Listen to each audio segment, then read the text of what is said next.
Okay, I will. I got you.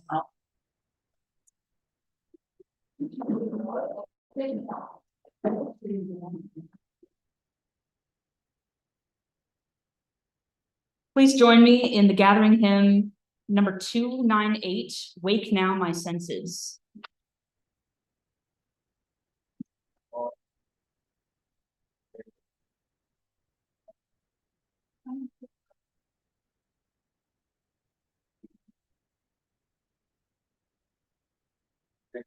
Mm-hmm.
Two more verses.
Welcome to the Unitarian Universalist congregation of Oxford.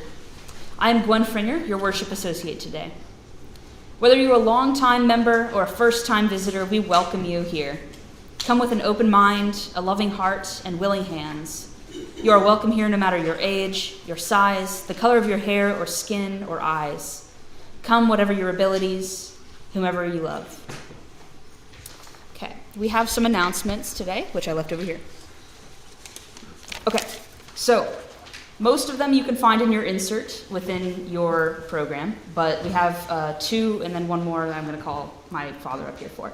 Okay, first, on March 9th, please sign up for the hospitality team if you're able. The sign-up sheet for March is in the entryway. It's got like a sort of bingo card look to it. If y'all look for that. Next, Soul Matters. We will gather at UUCO Monday, March 10th at 6 p.m. This month's theme is Trust and will be led by Reverend Sarah Osborne. Now I'd like to call Dr. Andrew Pfrenger up here to give us an announcement. Don't do that. I'll move off to this side. Yeah, we'll go around. She's proud of you. Sure. Hi, I'm Andy Pfrenger. Also a doctor, but not the kind that's helpful. I'm letting you guys know that we are looking for new board members going forward. We are looking for a new president. We're looking for a new vice president. There's going to be some shuffling of current board members, but we don't know who's going where exactly. So we want to open it up to the whole congregation. If you're interested in being a president, if you're interested in being vice president, if you're interested in being treasurer, if you're interested in being secretary, interested in membership, whatever the thing may be, come and see me, let me know, or speak to Cheryl. It's really a nice thing to do. It's a 2-year commitment. Even if you're VP, we've switched things up so you don't have to automatically become president and then whatever the thing is that I'm doing right now. It's a lot easier now, and we've got these positions defined very nicely. So let me know if you're interested in getting involved in helping to grow this congregation and make it a better place. Thanks.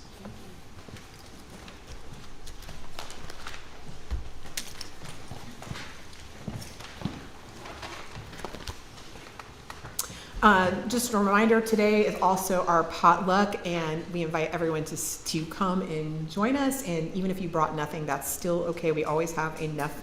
And as a reminder, the grief, gratitude, and growth slips are available from the greeter. If you have something you want to share, please write it down and drop those in the collection basket when they go around later in the service. So we come together this morning for worship, which for us as Unitarian Universalists is defined as giving honor, reverence, and regard to something. And in our congregation, worship does not refer to adoration, but more often to reverence and gratitude for the wonder and nature and of simply being. And our worship services are delightfully multi-generational, with all ages and abilities and learning styles in mind, as the Sunday services team and I plan our time together. Upholding our shared values, we come together today to especially celebrate our interdependence and honor the spirit of generosity, all of which is centered in love. And it is so good to be together in this pluralistic community, this congregation, to wake now to compassion and conscience as we work together towards a planet transformed by our care. And now let us enter into a time of sacred celebration with Gwen and Michelle helping me with this call to worship that is in honor of International Women's Day, with these words from Reverend Jennifer Jo Von Roo, based upon the Milk song, "We Won't Go Back."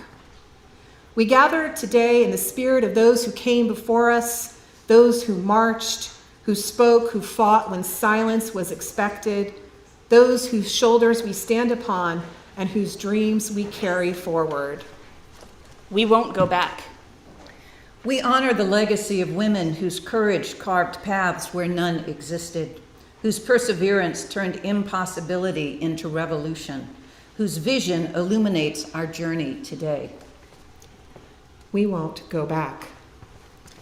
Our bodies are a revolution, living temples of resilience that have weathered storms and still rise magnificent. What we do should be our own choosing, not subject to the whims of those who've never moved in our shoes. We are whole, we are sacred, we are gloriously, unapologetically free. We won't go back. Those mythical good old days are gone, but this movement of ours, it's unstoppable. And every time someone finds the courage to speak their truth, whether in a whisper or a roar, our collective power swells like a rising tide, ready to transform the shorelines of what is possible. We are the voices, we are the truth, we are the change, because we make the future. We stand in the legacy of suffragists and freedom fighters, of mothers and sisters who demanded to be heard, of all who refused to be silenced, erased, or diminished. We are human and we are sacred. More than a vessel of someone else's making, our worth is inherent, our dignity non-negotiable. Today we raise our voices until they cannot deny us, until justice flows like water. Today we celebrate our power. Today we honor our journey. Today we embrace our wholeness. We commit to moving forward. Never backward. Always together. We won't go back because we make the future. And so come, beloveds, and let us worship together. With faith in this community, let us remind one another that we make the future, moving forward, always, always together. So let us affirm that this with one another by offering a gesture of holy hospitality. You are invited to share in a moment with the folks around you. Extend a hand in peace, offer a hug, or perhaps simply a word of welcome. And as a practice of consent, if you would prefer not to engage in this ritual, simply put a hand over your heart and folks will honor your choice. And now, if you would, please turn to the person to your left or your right and briefly greet your neighbor. Good morning. Yeah, it was really cool.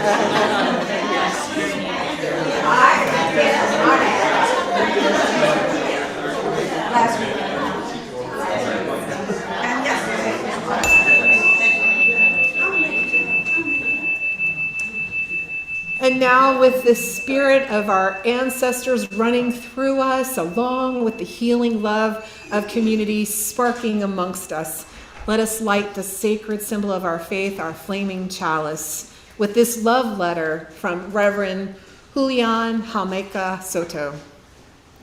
Someone's going to tell you the overwhelm is the point. Maybe that's supposed to be validating. It's a messed up point. It doesn't make me feel better to know that we are collectively and by target being bullied on purpose. Unless our mutual empathy is your point, our ability to have a dream of ours for our community that saves our lives, that takes responsibility for the planet, that makes room for our infinite perspectives, but goes beyond the idea that a human is a single body organism. When the transcendentalists told you that your conscience was enough, they were wrong. Our conscience can always justify violence. That's how we get what we got. Your conscience is more like a 3-wick candle that will burn best when it is fully lit, when you are shaped by and informed by that which you love and those who love you back. We are being bullied on purpose, but there is also no end to your purpose, to your mattering. There can be no end to love, and we all have brought our hearts.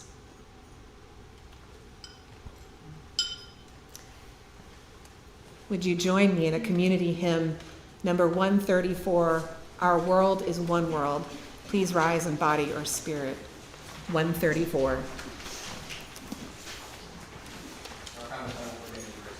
And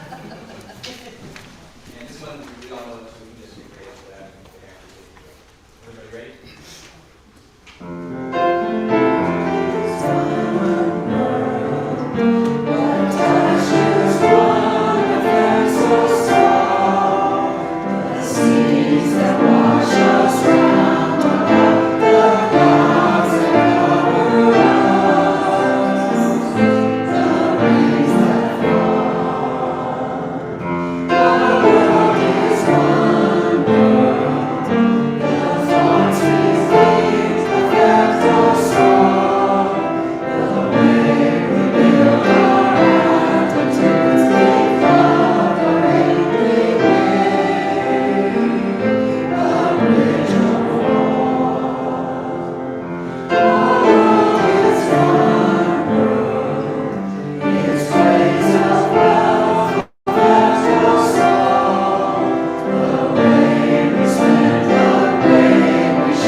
Please be seated.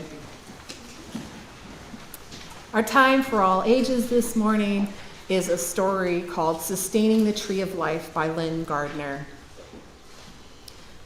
The tree stood in the middle of the village, its trunk so large that it took 6 people holding hands to reach around it. And the roots were strong and wide, and its branches spread out over the village square, offering shelter from the rain or shade from the summer sun.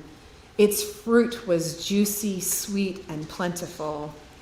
And the people of the village loved the tree, and children played beneath it and climbed its lowest branches.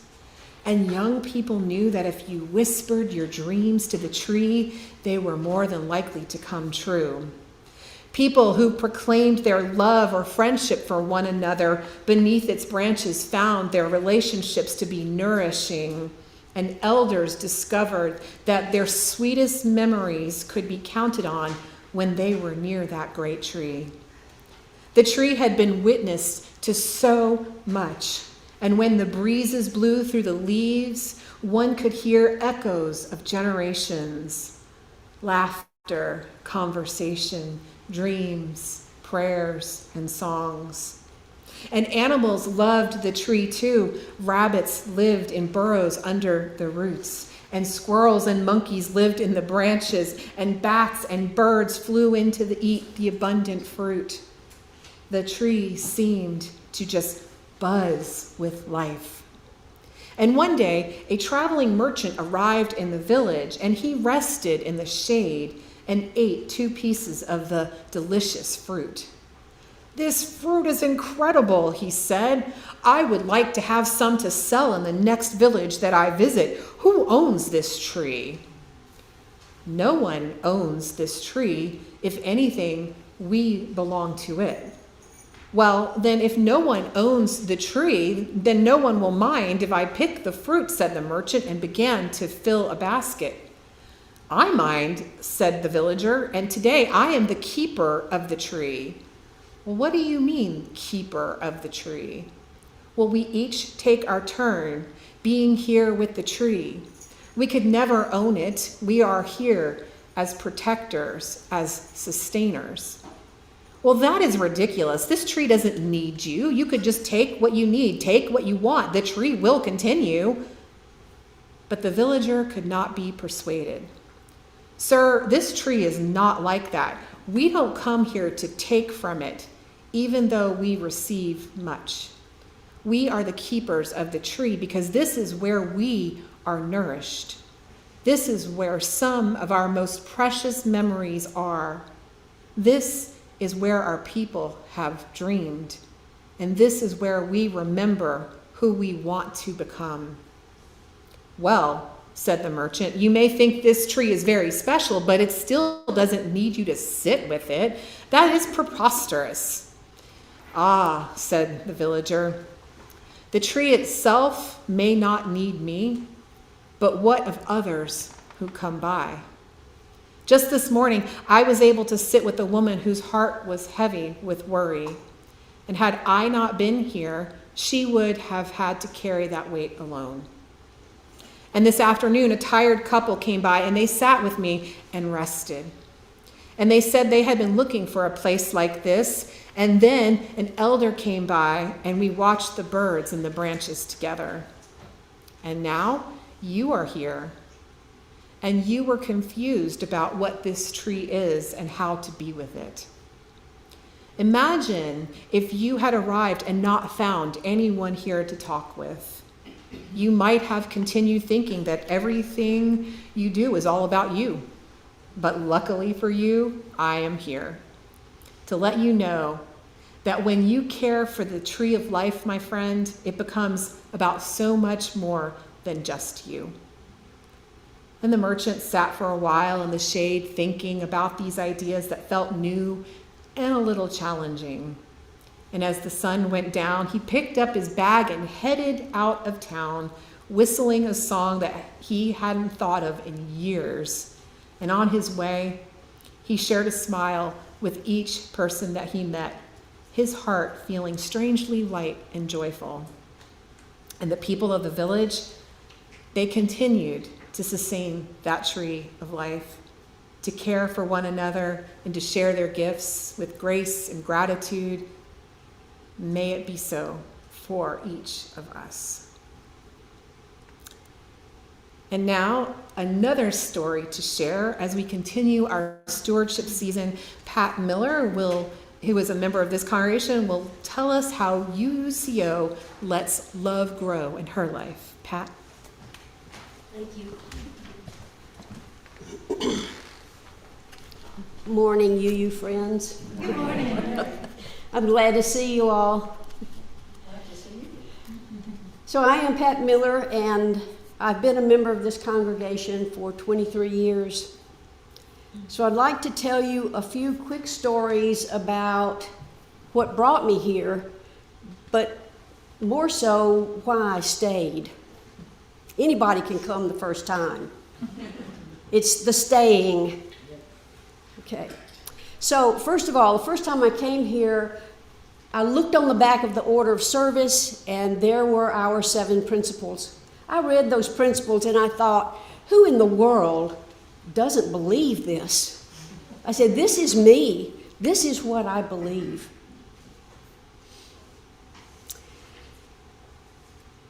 In 2002, William was already part of the youth group. Gail and I weren't members. And my mother died suddenly. And shortly after that, Gail and I were working out in the garden, and here comes Elaine driving up in her car, up the driveway, and she got out with a beautiful pink camellia. And it was in memory of my mother from the youth group. That camellia is now 8 feet tall, and every time I look at it, I think of my mother, but I also think of the compassion of this congregation. I learned compassion here. Now, this is sort of a sad story, but it turned out being funny. In 2007, my young cousin, Patrick, who was my namesake, got married. Gail and I went to the service, the wedding down in Baton Rouge. Nice wedding, came home. I went back to work one day, got a phone call that Patrick had been killed on his honeymoon. It was a tragic accident.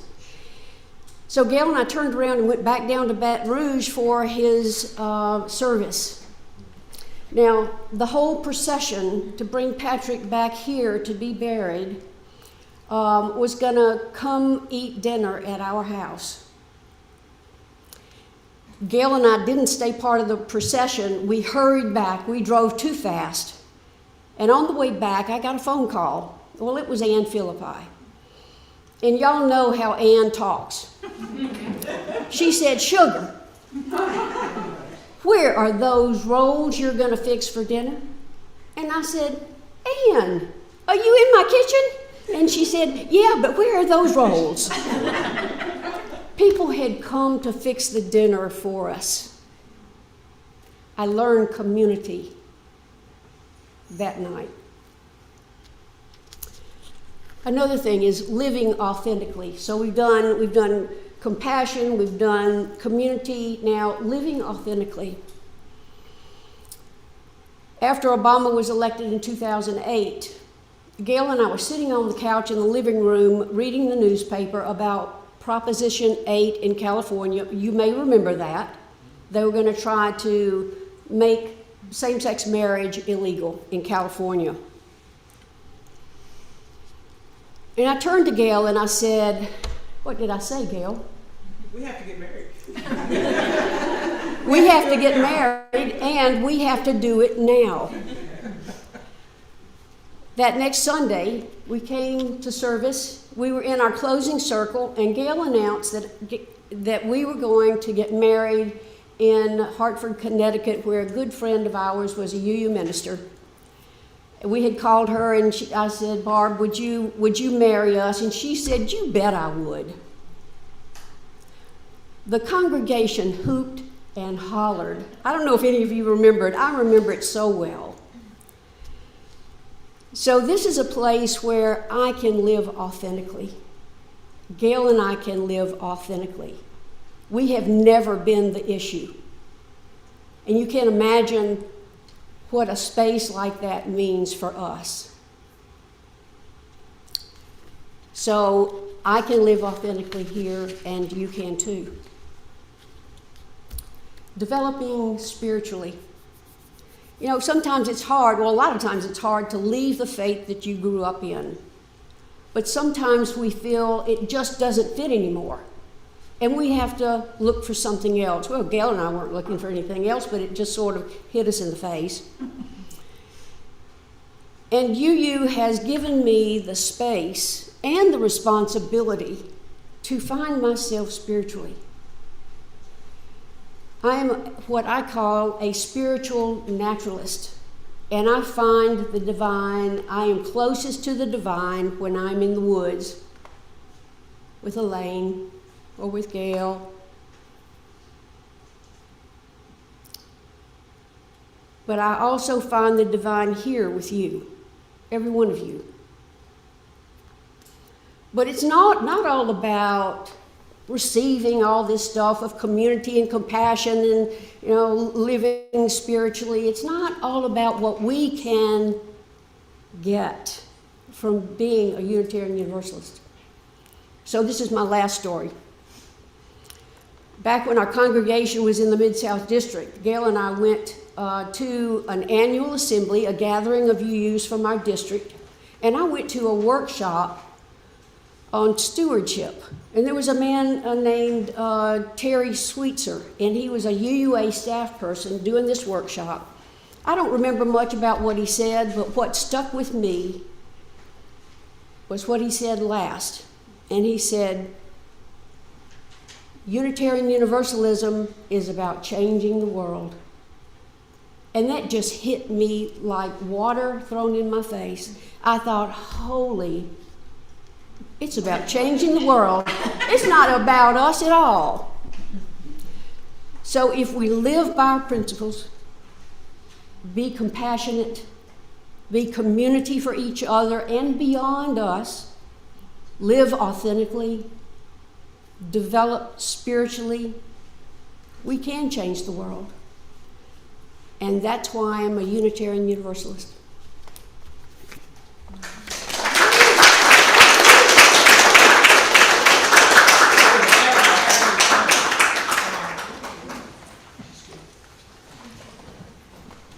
Thank you, Pat. Parker Palmer wrote, "If we are willing to embrace the challenge of becoming whole, we cannot embrace it alone, at least not for long. We need trustworthy relationships to sustain us, tenacious communities of support to sustain the journey toward an undivided life. At UUCO, we cultivate trustworthy relationships. We foster spiritual growth and community action. Let us sustain this mission and our institution by giving generously of our treasure. As always, our collection is split, with half going to our monthly Share the Plate designee and half going to support UUCO. Our Share the Plate recipient this month is the Oxford Community Market. The purpose of the Oxford Community Market includes, but is not limited to, addressing food insecurity in Oxford, Mississippi.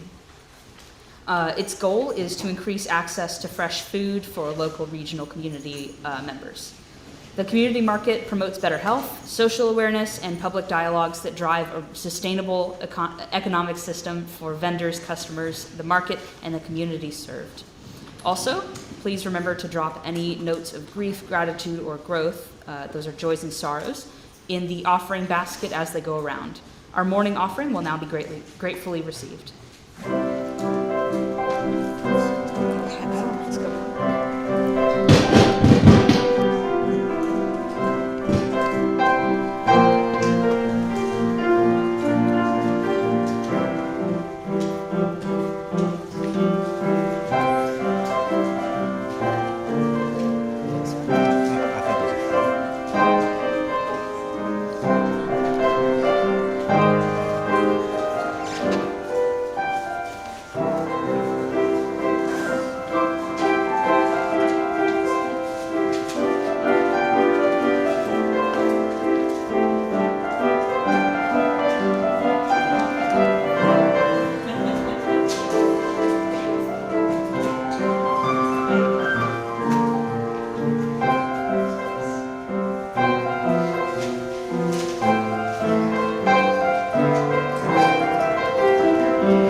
By the work of our hands and the work of our hearts, our love is made real.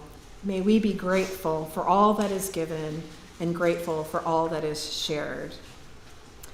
And so now let us enter into the ritual like the one before us to share what is on our hearts and lay it at the altar of community and spirit. Using a pebble dropped into a bowl of water to symbolize the ripple effects of the events of our lives upon the larger community, we will now share the grief, gratitude, and moments of growth that have touched our lives since we were last together. And our first pebble is one of gratitude for our visitors and friends. We offer a warm welcome to you, and we are so happy that you are here with us today. And our second pebble is one of grief for people suffering from all the actions of the current political administration. And this week, I'm letting our hearts go out to the people of Ukraine who feel maybe abandoned by our political administration. This one is a pebble of, I think, gratitude. Thanks for the refuge. From Pat Miller, gratitude and growth. So grateful for Reverend Sarah speaking in such a UU way at the march yesterday.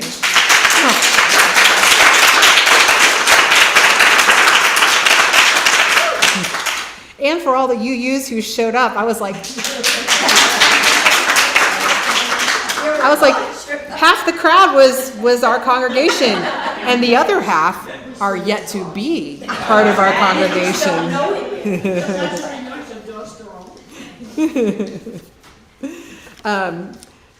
From Chad, a pebble of grief. Mr. Ken Sleeper, a member of our community, has been in the hospital this week, sending good thoughts his way. Thank you, Chad. From Mary Keha, my son Michael Leon will have surgery on his back Thursday in Texas. Please keep him in his family and the surgery team in positive lights. And my son Tom's film, Counting In, won People's Choice Award last Sunday in the Oxford Film Festival. That's exciting. A pebble of gratitude from Michelle Harvey. I have been blessed the last few weeks with time with family and friends, and then yesterday raising my voice with so many UUCO members, among others, at the Women's March on the Square. It's been good for the soul. Yes, it has. And from Becky, a pebble of gratitude for flocks of turkeys.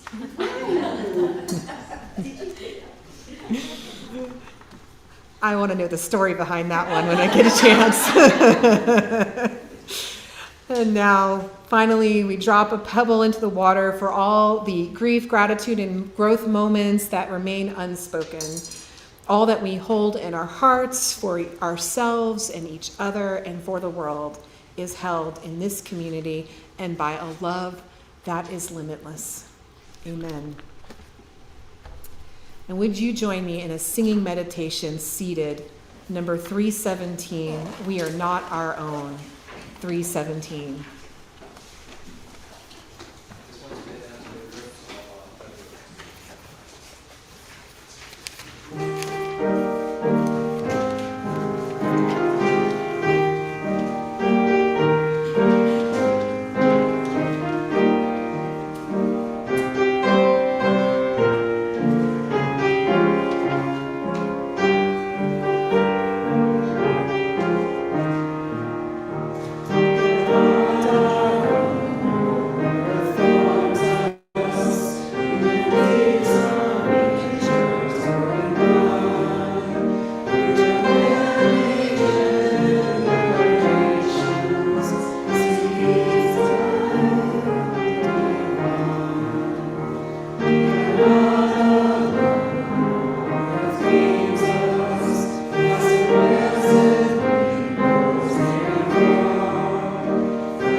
reading is on Going to Church, an excerpt from Reverend A. Powell Davies.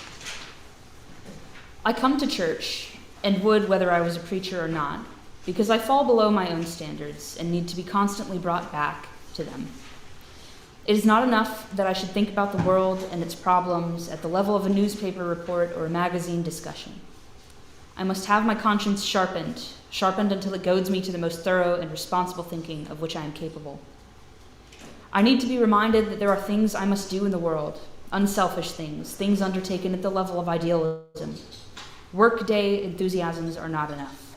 They wear out too soon. I want to experience human nature at its best and be reminded of its highest possibilities, and this happens to me in church. In a congregation, we share each other's spiritual needs and reinforce each other. In some ways, the soul is never lonelier than in a church service. That is certainly true of a pulpit, for a pulpit is the most intimately lonely place in the world. Yet it is a loneliness that has strength in it. Perhaps this is because the innermost solitude of the human heart is in some paradoxical way a thing that can be shared, that must be shared, if the Spirit of God is to find a full entrance into it. We meet each other as friends and neighbors anywhere and everywhere, but we seldom do so in the consciousness of our soul's deepest yearnings. But in church we do, in a way that protects us from all that is intrusive, yet leaves us knowing that we all have the same yearning, the same spiritual loneliness, the same need of assurance and faith and hope. We are not merely an audience, we are a congregation. I doubt whether I could stand the thought of the cruelty and misery of the present world unless I could know, through an experience that renewed itself over and over again, that at the heart of life there is assurance, that I can hold an ultimate belief that all is well, and this happens in church. There it is. Life must have its sacred moments and its holy places. The soul will always seek its nurture. For religious experience, which is life at its most intense, life at its best, is something we cannot do without.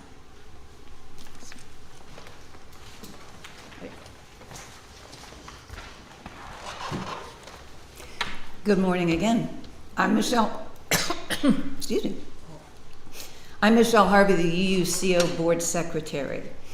I've had the privilege to serve on the board of 3 UUA affiliated congregations, the Washington Ethical Society in Washington, D.C., the Unitarian Universalists of Benton County in Northwest Arkansas, and now UUCO. Each congregation has had dreams and visions. At the Washington Ethical Society, those dreams flourished. That community, which has been around since the 40s, is over 500 members now. They've added services, made a great impact on the world.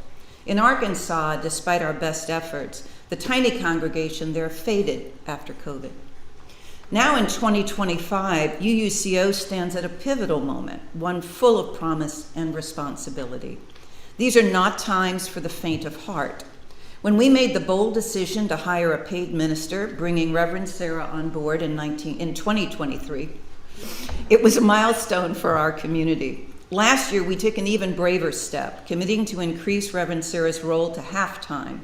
It required UUCO to approve a historically ambitious budget, but we accepted it as a necessary investment in our future.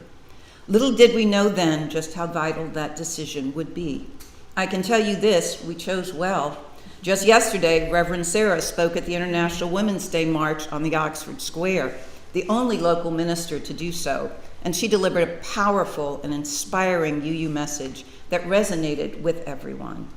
Her presence and leadership align well with the 4 key vision themes our board and leadership identified with her guidance last summer: to be known in the community, to be connected to the community, to be a thriving congregation, and to innovate for the future. We're already making this a reality. We've been a steady presence at the market.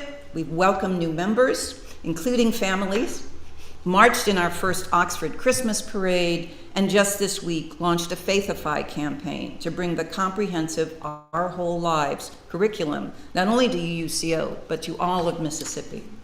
Such milestones aren't happening by chance. They're happening because we have our minister. As Gail Stratton, our amazing community minister, has shared with me, having a UUCO minister expands our capacity to do more. It allows us to nurture new leaders by letting people focus on specific roles instead of always juggling multiple hats.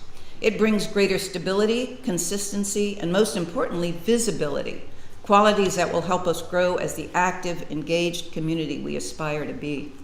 As Pat says, we are here to change the world, and as JT has told us, we must pursue justice, even if we don't achieve it yet.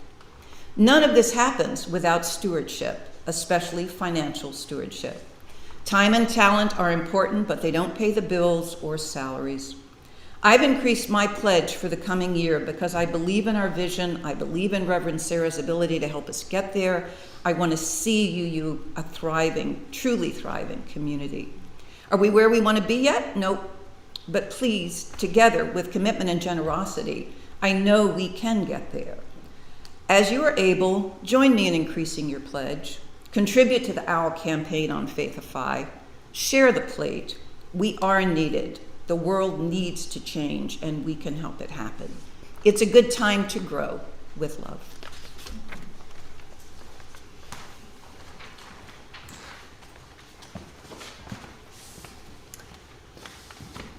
Thank you for that, Michelle. I don't really need to preach my sermon now, so we can all just get to the food. You may be hearing some similar themes from me, so just repetition is the key to faith formation. Repetition is the key to faith formation. Amplify, amplify. Can't hear it enough.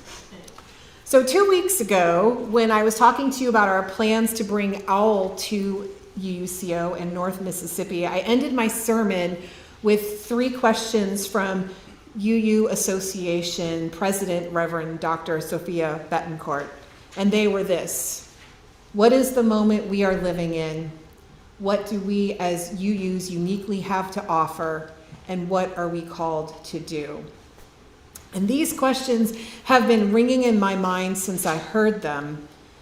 With all the troubling news, with people trying to figure out what to do in response, with all the confusion and misery, I think the answer to the first question is the moment we are in is a challenge to democracy, a challenge to kindness, and a threat to humanity. And I know that our country has faced obstacles before, but this moment we are in seems to be particularly threatening to all that we hold dear. And I don't think we actually really need to beleaguer this first question. I don't think you come here for me to tell you how awful the world is at this moment. We already know. And so the second question, let us turn our minds to: what do we as UUs uniquely have to offer? And this question gives me so much hope. 2 weeks ago, I mentioned OWL as an answer, but there is so much more that UUCO can offer. UUCO offers the potential to serve as an antidote to the ills facing our community and country. Our values lived out and promoted can save lives, and we know that they have. Unitarian Universalist embrace of pluralism is an antidote to fascism. Interdependence is an antidote to isolation. And generosity is an antidote to greed. And love is the antidote to hate. And I could go on with each one of our JetPig values, but you get the point. We are here to help cure some ills. This congregation is also a safe space for those whose lives are being threatened, a safe space for trans and non-binary folks, for pluralistic multi-faith families, a safe space for those along the margins who do not feel welcomed elsewhere. A minister for All Souls Church in D.C. in the last century, Reverend Davies, who said in our reading this morning, "Life must have its sacred moments and its holy places." UUCO is that holy place for many of us. Not only do we offer a safe haven, but we also come here to renew our spirits, to make meaning of the mess of life and to find that pulse check and reorientation to what's real. This happens in holy places, and holy places are holy because we make them so.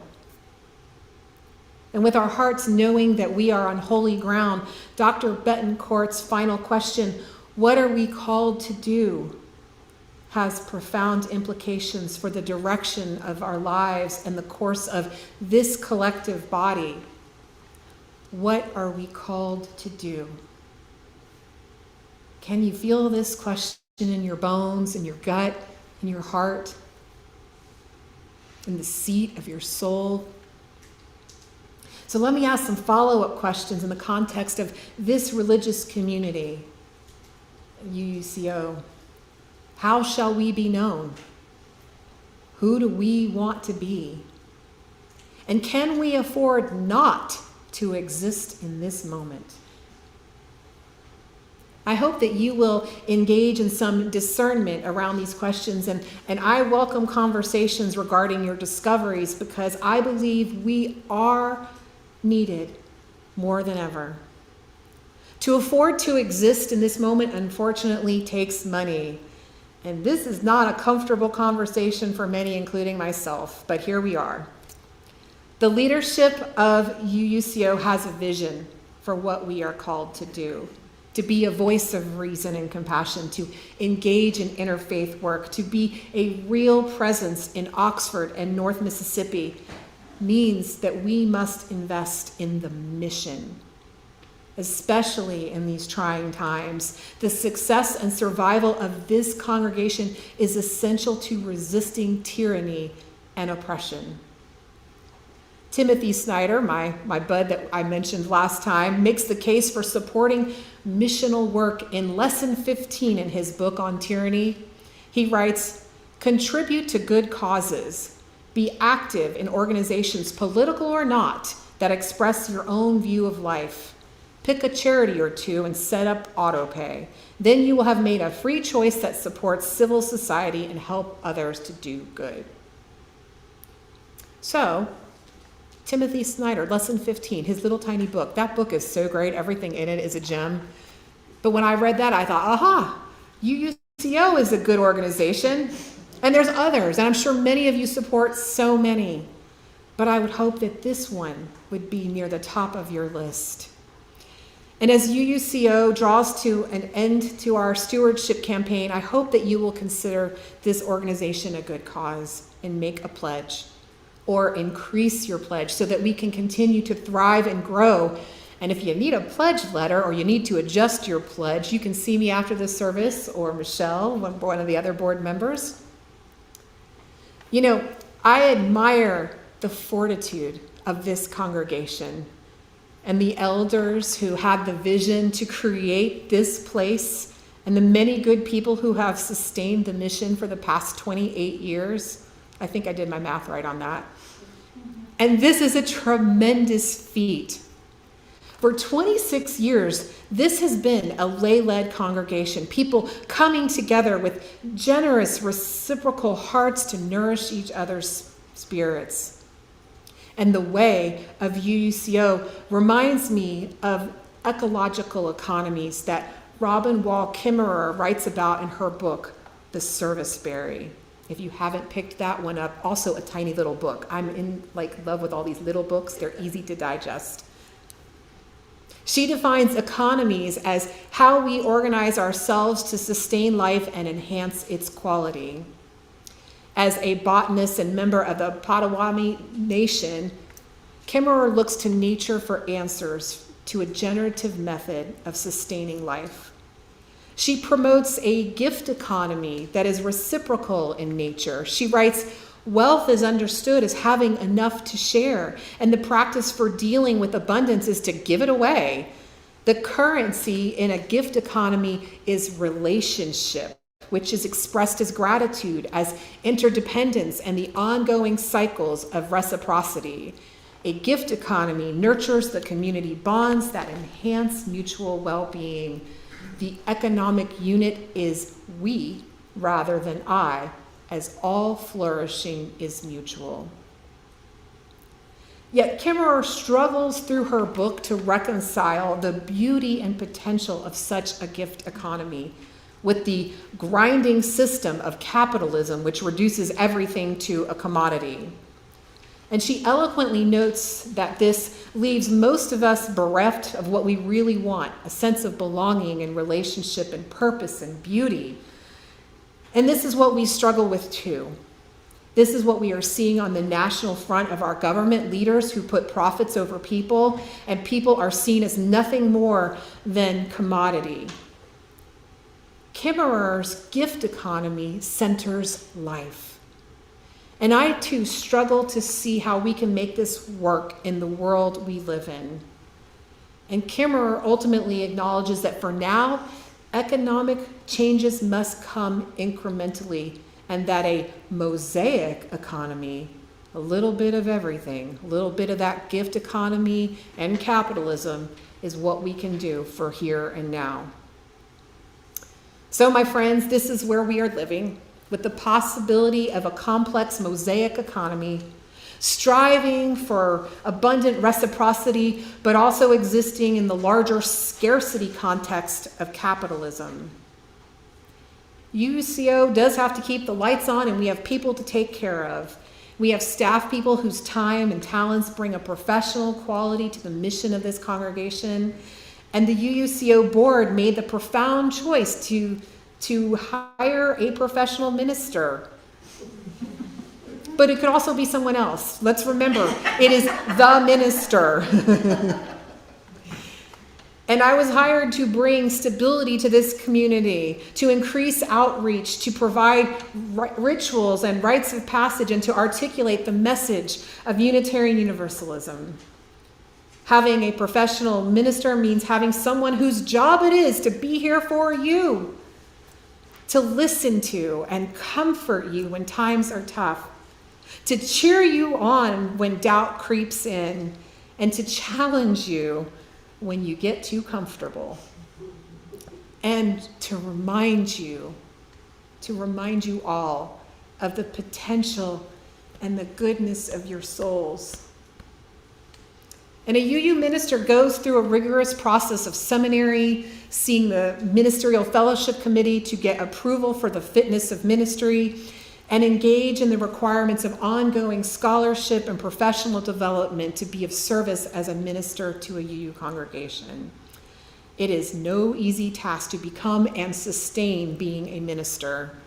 And it is certainly a calling of the Spirit, and it is a job that requires an energy exchange from the people supported. And let me be clear, I love this place. I love UUCO. And my friend who came from Memphis 2 weeks ago with me, she walked the grounds. She's a little woo-woo. She walked the grounds, and she was like, this place is so peaceful. And then she came in the building, and she said, the energy of this place is so good. And that is exactly what I noticed when I first came here. Y'all are good people, and this is a good place. And I want to see you thrive and grow and be loved and loving.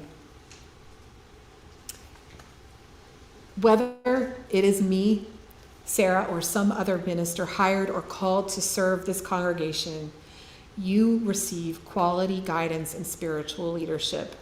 And I believe that UUCO has seen some of the results of having professional ministry in my tenure here. In the last 6 months, since my hours have been increased to half-time, we have added 9 new members and increased our overall attendance by 6%. We have become more visible in the community by participating in yesterday's protest march and the Christmas parade and the MLK Day of Service, and engagements with community organizations like the Oxford Firefighters. And I have been in interfaith dialogue with some other faith leaders here in Oxford. Over the last 2 years, we've raised over $7,000 in our auction fundraisers, which I helped to bring here. And we launched a national Faithify campaign to bring OWL to our community. And that is not upon us all. That is a nationwide effort. So if you can share it with all your people across the country, it's up to them to help us in their support. because we're trying to tell the world that we're doing big things here. And this is what faith in our mission can yield. It's not about the transactional relationship. It's about the mission. I am in this with you all. A minister is here to help guide and to help us all thrive. And we have so much more to do. And I know times are tough, and in the capitalist economy that we're living in, we deal with a scarcity mindset. My family has had serious, tough years in the past where rice and beans was the staple of our menu many days out of the week. I have been there when we could barely pay the bills. And I know that not everyone has anything extra to give. And maybe you're here because you just need your cup filled all the way around. And that's okay, because all of us are going to have those moments at times. And then we're also going to have abundant moments, moments where we have a little bit more to share and a little bit more to give. Sharing with this congregation does go beyond treasure. Time and talents are also appreciated. And for those of you who do have the means, if you haven't made a pledge, please consider doing so. And for those of you who might have a little extra, please consider upping your pledge as a sign of your commitment to the vision that UUCO leadership has set forth for the success and thriving of this congregation. Can we have a mosaic economy at UUCO? Can we embrace a gift economy of mutual thriving within that system of capitalism?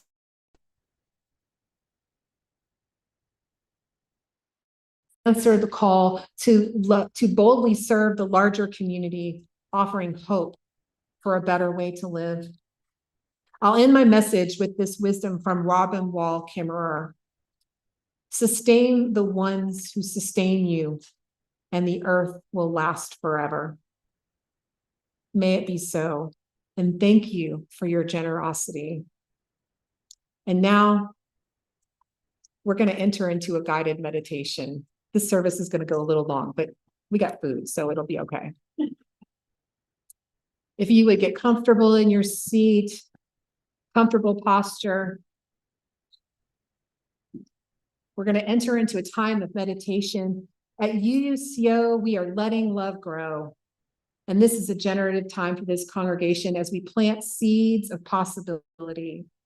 Let us consider the changes that we are going through, the opportunities before us, the journeys of expansion that we're on, and the commitments we make to our community and ourselves that support us, challenge us, and give us heart on this adventure called life.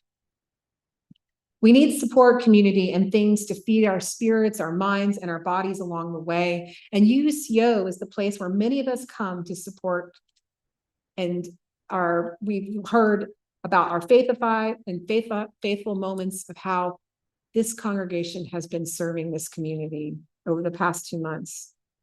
As we celebrate being a covenantal community, we recognize what binds us together are our promises and commitments that we make to ourselves and others. But they're more than that. A big part of our commitment as a congregation is also about deciding to spend our energy and resources on something. Commitments might be about a trait that we want to show the world, like I make a commitment to being curious, and commitment to asking questions and wondering about things, or being open to change by committing to keep an open mind. And commitments are also about things we want to do, like acting compassionately by committing to notice or ask what others need and helping them, or acting generously by noticing how much we have and sharing with others. How might our commitments sustain UCO's tree of life? So we're going to enter now into more of a guided meditation. And let us consider UUCO's tree of life. I invite you to close your eyes or just keep a soft gaze if you prefer. And imagine the ground and the soil where our tree grows, the minerals and the life that nourishes the dirt. Imagine what that dirt looks like, feels like, smells like.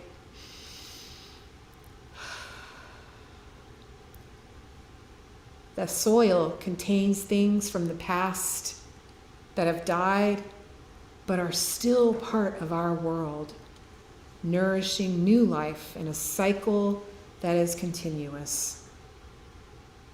Nothing can live without all that came before it. In this way, the legacy of the past comes into today to nourish our dreams and our future. Now imagine the tree's roots dug deep into this soil. Are the roots long and many? Are they twisted and bumpy? Imagine that those roots are pulling up the wisdom and compassion from the soil and the ground up into the trunk of the tree. And now notice the trunk of the tree. It's sturdy and solid, and it is a reminder of the stability of this community and honors the deep work that we each must do. Reflecting, to connect, to reach down. The trunk offers reaching down to the roots of our past, and then the trunk reaches up to the branches of our future. What does the trunk of this tree look like to you? Can you smell it? Can you feel it? What is the texture like? Smooth or rough? And now, in our mind's eye, let us gaze further up the tree to the branches. Do they spread in many directions? Do they dip low as if you could sit upon one of them? Do these branches reach up, grasping towards the sky, the sun, and stars? These branches remind us that we are not alone. And these branches remind us that of hope, always reaching towards something more, towards possibility, that are ready to burst forth. And what might spring forth from these branches? Can you hear the branches swaying, bending with flexibility? Or are they solidly supportive, ready to hold up the fruits of the future? And now imagine our tree of life has been nurtured and watered and fed by the attention of the sun. And think of the constant dedication and nourishment this tree must receive to thrive. Imagine this tree is ready to unfurl its leaves, a showcase of beauty and hard work. The leaves of this tree are heart-shaped, reflecting the love that is at the center that holds us all. Can you see these leaves? What colors are they? Can you hear these leaves rustling in a breeze? Do the leaves sound like they are clapping for you, cheering us all on the journey? What do these leaves whisper to you?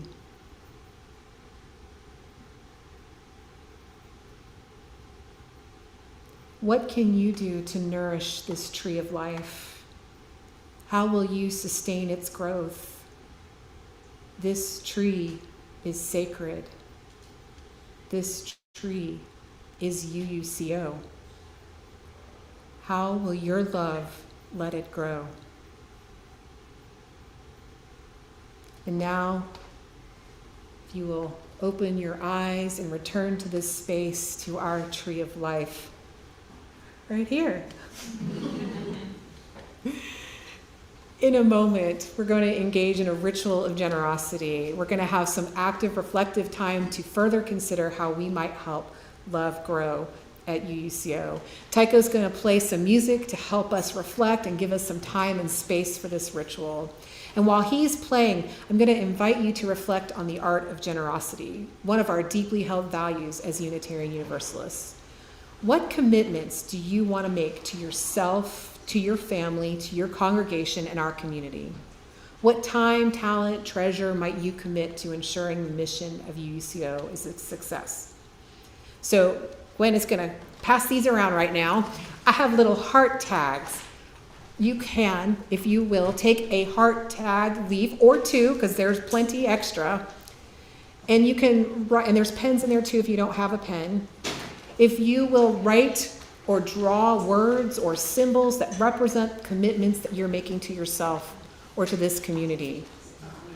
Just an active engagement, something that you want to put out into the universe, because we have a lot of this in our heads, but putting something on paper makes it real. So it can be a symbol, a doodle, a word of your commitment to the tree of life, to yourself. And then I'm going to invite you to come to our tree of life and add your love to the branches. And because this is a reciprocal, there's a reciprocity with this tree of life, we recognize that when we give, we also receive. And so as you are coming up with your heart tag, please take a fruit. These sparkly prisms are a reminder that our commitments yield love, and they reflect and refract that love beyond these walls and beyond our present, illuminating beauty and joy and peace for future generations. So, take a ditty and leave a heart when you come up.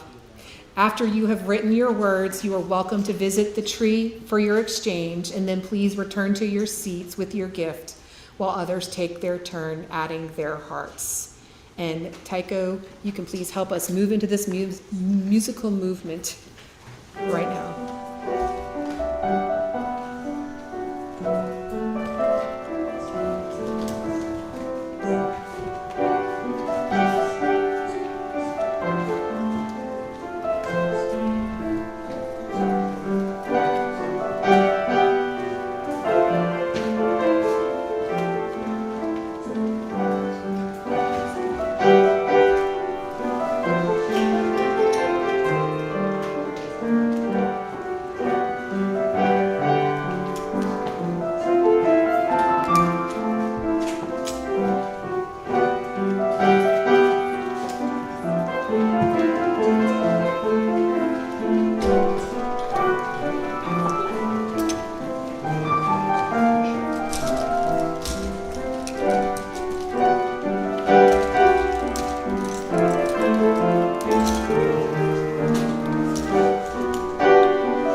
And now look at our tree. Look at the love we are letting grow here at UUCO. May this congregation thrive with the possibilities like the tree of life. May you be nurtured here in mind, body, and spirit. May you take with you the love from this place and let it nourish you wherever you go. And now we will release our chalice flame with these words. Let us remember that this congregation, this community, this world needs each and every one of us to come together for our collective liberation, to bring healing, to toil for justice, and to let our love grow. This is our mission. Go forth and cause some good trouble. Blessed be. And if you will rise and body your spirit for our closing hymn, number 95, There Is More Love. We're going to sing this a little peppy, so if you're used to it being slow, we got places to go, so we're singing it faster. I'll do the last 4 bars. It's the same as the intro. Just a good way to start.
And now Gwen is going to lead us in our congregational blessing.